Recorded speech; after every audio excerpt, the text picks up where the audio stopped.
Assalamu alaikum and welcome to another episode of Community Connect. I'm your host Fatima Aslam and thank you for joining us today. Today's guest is a total force. Born and raised in Houston, a lawyer, an entrepreneur, and someone who knows how to build with a purpose. So without further delay, let's dive in. Raza Merchant, welcome to the show. Thank you very much. Thank you for having me. Thank you.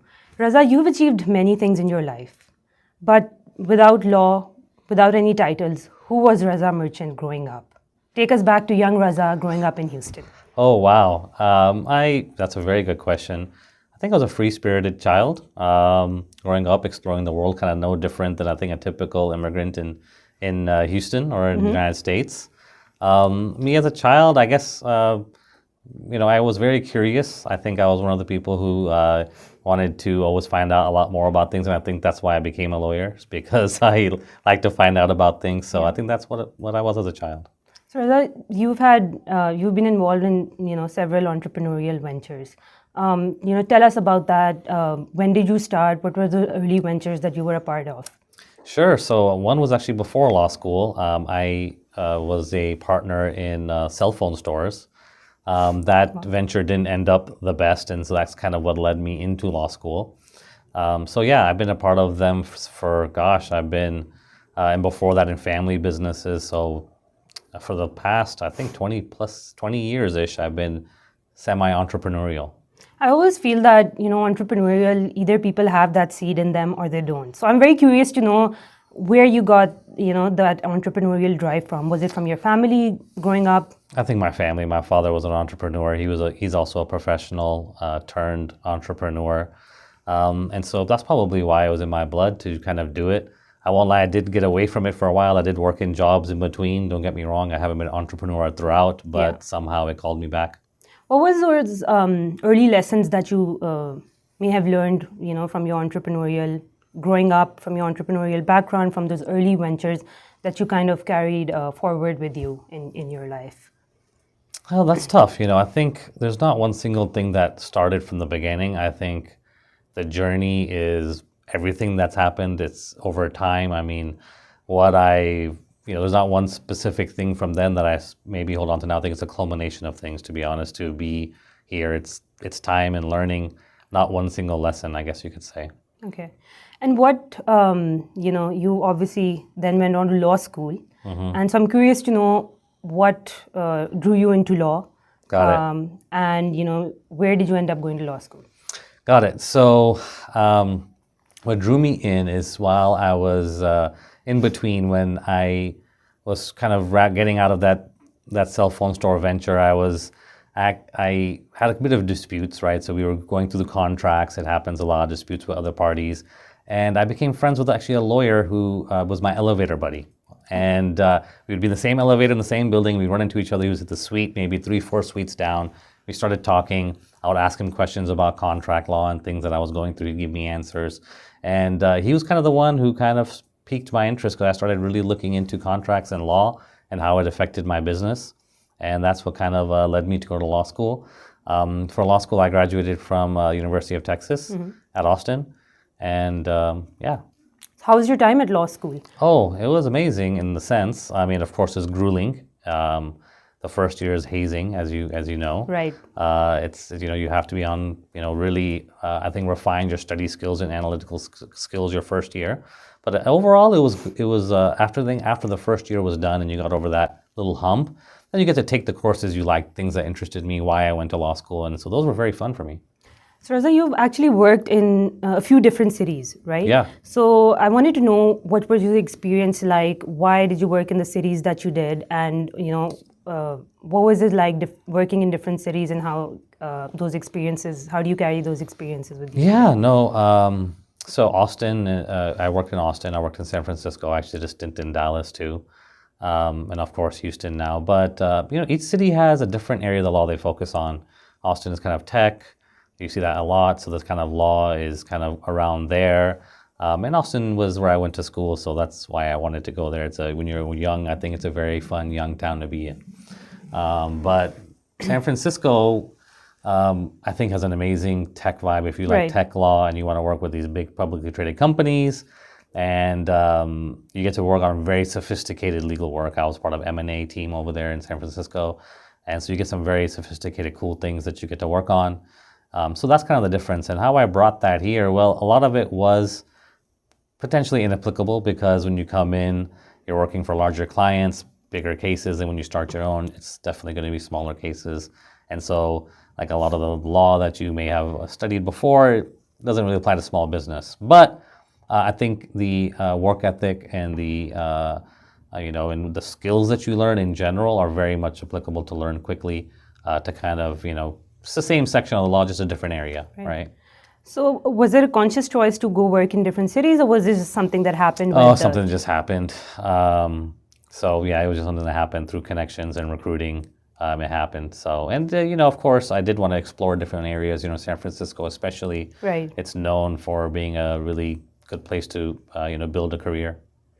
So after you worked at a couple of law firms, you decided to launch your own firm. Yes.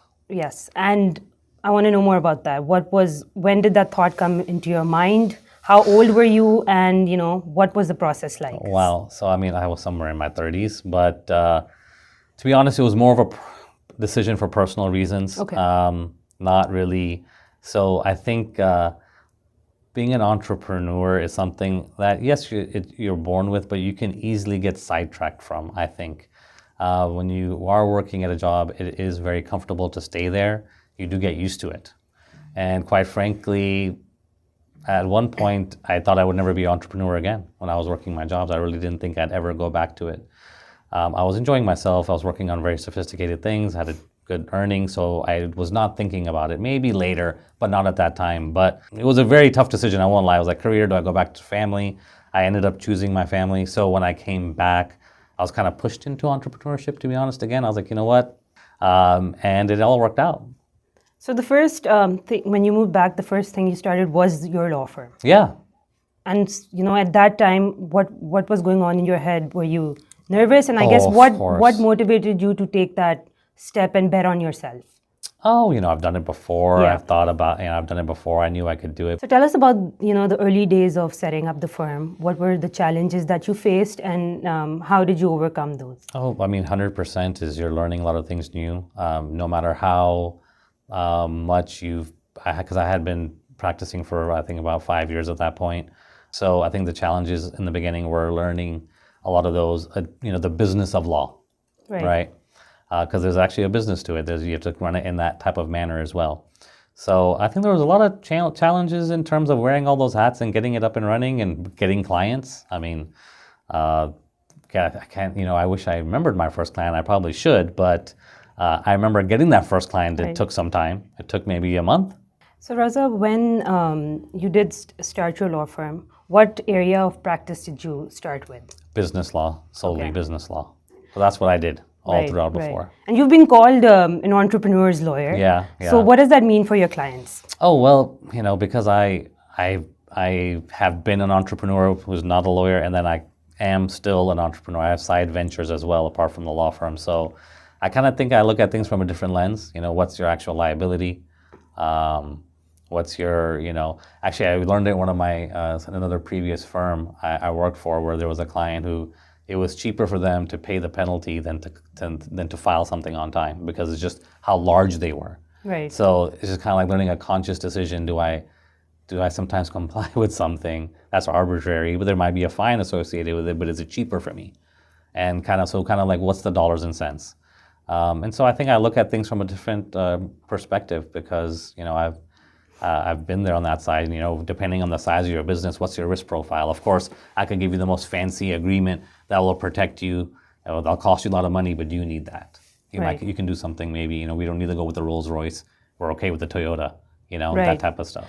So does your practice help set up businesses from scratch and walk them through the entire process of growth? Absolutely. We do a lot more than just the law. We business coach them too, right? Because, we've been through the whole journey. So there's a lot more than just setting up your company, getting your trademark, and things like that done. Right.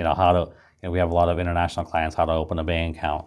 How do I do this? What's practical this? Do you have a CPA? Do you have this? So we kind of help them throughout the whole process on everything they need, because there's compliance outside of just opening a LLC or a corporation. Right. Thank you, Raza. We'll be back after a short break. A for app, B for best, C for confidence से D for download करो इसे अपने phone पे. Time is precious, order food delicious. सारा पाकिस्तान बोले food papa. Rum pum pum, food papa dum. Rum pum pum, food papa dum. Time बड़ा short है, भूख पे full stop है. Delete मारो app जिसका lazy simple thought है. Add करो food papa scene बड़ा ही hot है. Rum pum pum, food papa dum. Rum pum pum, food papa dum. Hello food पापा वाले पिंटू की बर्थडे है. घर में कुछ पकाना है, बाहर से कुछ मंगवाना है. लंच में देसी फूड, बिरयानी, कढ़ाई वगैरह. फास्ट फूड में पिज्जा, जिंगर, सैंडविच जरा देख लेना. बारबेक्यू, गोला कबाब, बिहारी बोटी, etc. Seafood, ice cream, cake और beverages. ग्रोसरी में सब मसाले, चटनी, केचप सारी डालें. सब्जियां, फ्रूट. कैसा गोश्त भी भगवा लेना.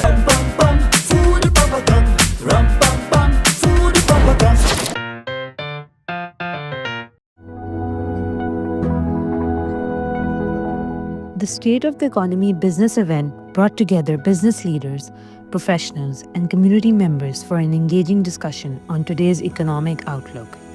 Hosted by the South Asian Chamber of Commerce in Houston, in partnership with the American Turkic Business Council and JP Morgan Chase.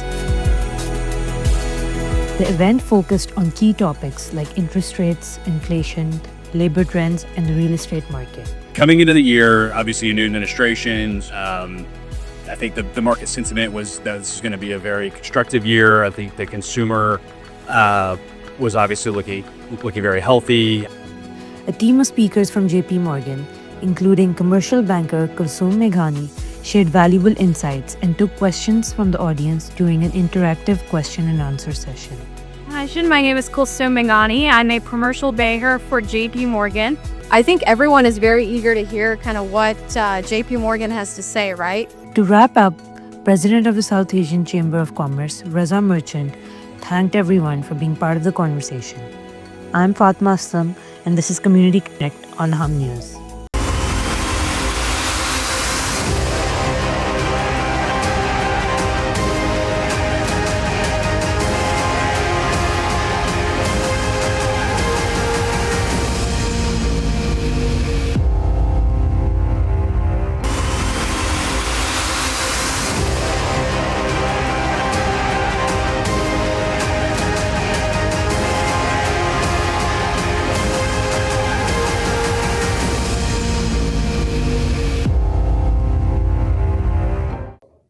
Welcome back to the show. So Raza, we talked about how you started your own firm.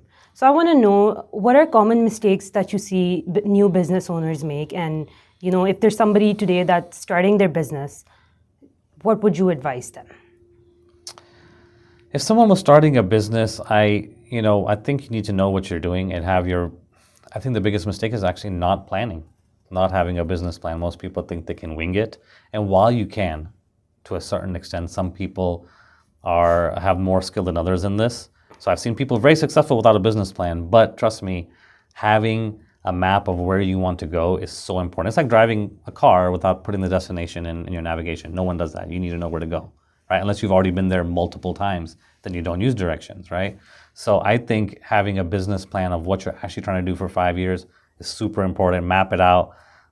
Do the math. Don't just do it. Actually put time into it. Right. This is your next 5-year plan, and I really think business plan is important. Now, it doesn't have to be the most sophisticated, Harvard Business School style or anything like that. It could be sketches. It could be a notebook. But it needs to have steps and a plan for your next couple of years. And are there, what role have mentors played in your life? Oh, I mean, everything, right? Having someone to reach out to when there's difficult questions. Is super. I mean, entrepreneurship is very lonely. I will put you this way. There's you're obviously not many people are entrepreneurs, even though you hear about it maybe on social media, you see it, but there's only this many of us. There's more people are in jobs or in traditional ways. So having someone to talk to who's a mentor who's been through it is super crucial. I think it becomes difficult at times because no one can understand you, nor can your spouse.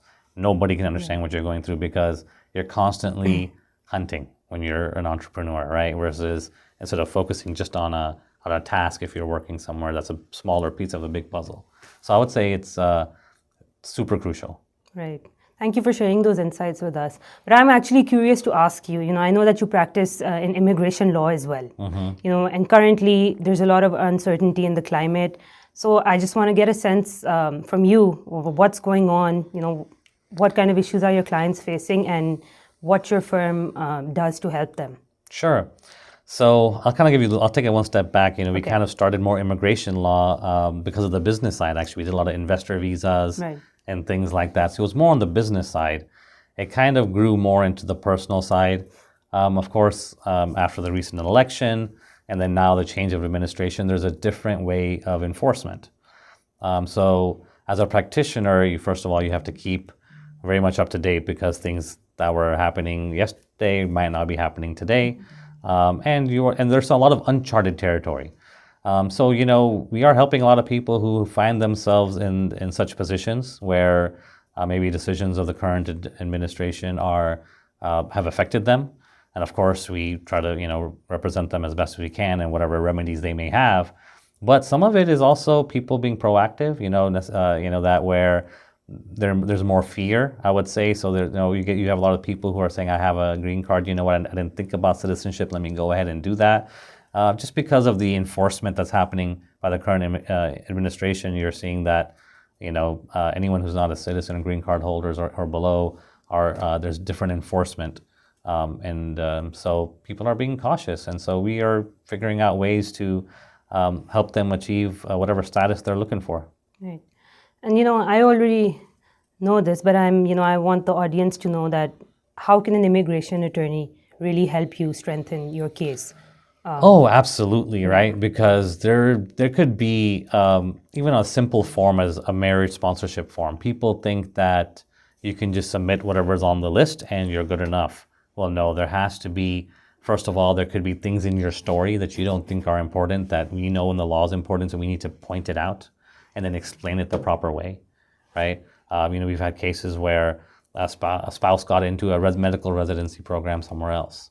So immigration won't like it that you're not living together right now, but we have to explain that, right? If you just went ahead and submitted it and just put it there and be like, wait, well, so you need someone to explain the story and how there's still a current marriage going on, or even simple things like documents that you think are good, like joint bank accounts.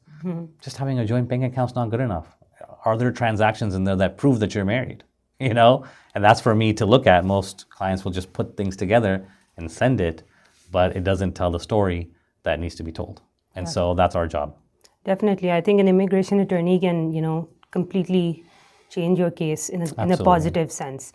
So Raza, you've been, you're a local Houstonian, born and raised. Yes. I want to know how have you seen the community here evolve over the years? Especially the South Asian community. Tremendous growth. I mean, in the 90s, there was not many of us. 80s, I don't remember as much, but 90s, not many of us. The community's grown by so much, and especially, I want to say Houston. I spent a good amount of the 2010s outside of Houston. And so when I came back close to 2020, Houston had completely changed just for me, for someone who grew up here. The amount of entrepreneurial growth, how many people in the South Asian community that have become successful. I think there was immense growth from this 2000 to 2020 period, and obviously still continuing, but there was a huge growth in wealth, I think entrepreneurship, and so I think the Pakistani community especially, and South Asian community in general, has done really well for itself in Houston. So have you seen a lot of young South Asian entrepreneurs in the community? Yes, I met some and I couldn't believe it, right? That they're in their young 20s and they have this business venture, that business venture. I'm very impressed, highly impressed by them. But a lot of that, I think, is also the world has changed. When I was growing up, I think there was only one path really to make it. Now there's too many paths, and there's a lot of tools out there. And to be honest, our South Asian community is very hungry. You can see that they want to work hard and they want to conquer things, and so you're seeing that. So what's one thing that you'd say that the young South Asian community, the entrepreneurs, what is it that they need the most? Is it mentorship? Is it access to resources? What's one thing that you think would really help them in their journey to success? So other than finding a mentor that we talked about before, I think there are so many resources out there from a lot of different places, One is a nonprofit I'm involved in, which is the South Asian Chamber of Commerce. We provide these type of resources to students all the way to young professionals, even seasoned professionals, all across the board. And there's workshops you can attend to learn a little bit about law. There's there's workshops on mental health. There's all throughout we have a workshop on state of the economy, right? So there's a lot of these type of organizations, not just ours, that you can get involved in that provide these type of programs, insights, networking. That is the way to be successful. Of course, to a certain extent, is being smart and knowing how to use the computer, and depending type of business you are and doing that type of marketing. But there's a real human component to being in business, and I think that is a huge thing that people dismiss, I think. Right. So you just mentioned South Asian Chamber of Commerce. I want to know more about your involvement there. What does the organization do? And if there's a young South Asian person that's looking to get involved, how can they be a part of the... I've been on the board for the past 3 years. In the past 2 years, or this year, including one, I was elected president or re-elected this year. So that's my involvement there. So I'm involved with kind of everything that we do. But this organization, why I think it's amazing, it's the oldest actually chamber, and it's a mixed chamber, so it's not just Pakistanis, it's all South Asians. So our board's very diverse. So I think in that sense, it's people who come and can network with us to get a wide variety just by the board. But for the last 30 years, this organization has been putting together workshops, seminars, more, and in continuing to grow. This year, for example, we started a mentorship program, like a formal one. So we actually take in mentors, mentees, and we also committed to provide scholarships to students this year as well from all the donations that we get in. So our organization has been around for a while. We host about 8 to 9 events a year. We have a real estate event, we have a law event, we have a mental health event that I covered, we have a state of the economy that's twice actually done by JP Morgan, sponsors that event. So we have a whole host. We've had AI events. I mean, they change every year, so depending on what is kind of interest. So we have all these workshops that are for little to no cost to attend. If you're a member, then there's usually no cost. But if you're not a member, then there's a small fee just to cover our expenses. But we provide all these tools for entrepreneurs, business people, lawyers, anyone can come. Right. Thank you so much for sharing all that, Sure. Raza. And I've actually been to some of the events, so I can, recommend that to any young person who's looking to, be a part of the community.